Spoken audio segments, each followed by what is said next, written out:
Naitwa Juma Omari Sharifu almaarufu Alkasusu. Kasusu kama hii hapa hii.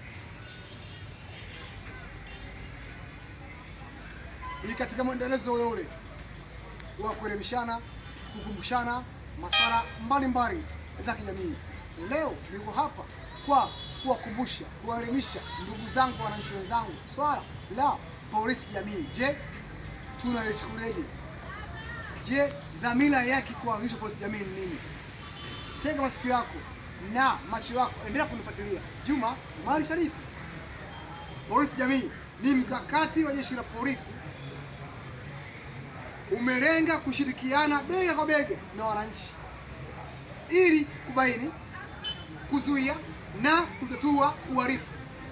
Dhana hii inajenga ushirikiano wa karibu kati ya jamii na askari polisi ili kudumisha amani na usalama katika maeneo ya wanaoishi. Polisi jamii. Malengo na faida za polisi jamii: moja, kuzuia uhalifu, kuondoa mianya ya uhalifu kabla ya hajatokea kupitia doria shirikishi na ulinzi wa jadi. Ulinzi shirikishi,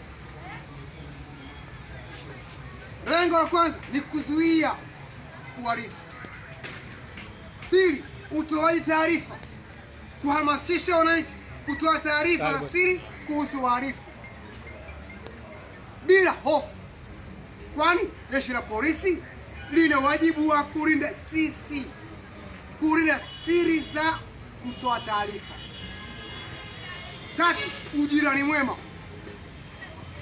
kuondoa dhana ya hofu na kujenga urafiki kati ya askari polisi na wananchi ili kuimarisha usalama wa mali na maisha ya watu. Polisi jamii.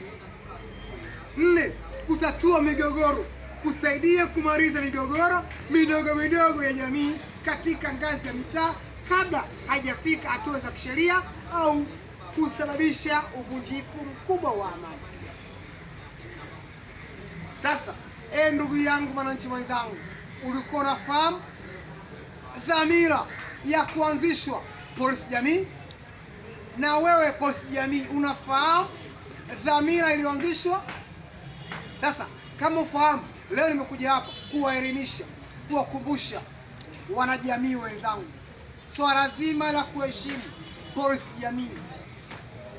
Kila mtu ni mlinzi wa amani katika eneo lake kwa mujibu wa katiba. Kwa hiyo ukiona uhalifu, ukemee, toa taarifa kituo karibu cha polisi au mkabidhi huyo mtuhumiwa kwa askari polisi. Na tushirikiane na askari polisi, tuache fikra mbovu kwamba askari ni adui kwetu. Hapana, askari ni rafiki ya wewe na mimi, ili kuondoa uovu, kuondoa uhalifu katika mitaa. Leo polisi jamii anashirikiana na uhalifu mtaani. Kwa nini? Hajui kazi yake, hajui dhamira ya jeshi la polisi. Sasa leo jua hivyo kwamba mhalifu ni adui, usikae naye karibu. Ukimwona mhalifu, toa taarifa kwa jeshi la polisi. Namba za makamanda ziko wazi: kamanda OCD, kamanda RPC, kamanda Mulilo, ziko wazi. Toa kwa siri taarifa yako na askari mtunza siri ya taarifa yako, mhalifu akamatwe kabla ya tukio kufanyika. Asante, nimekuja hapa kutoa elimu ya polisi jamii. Asante sana.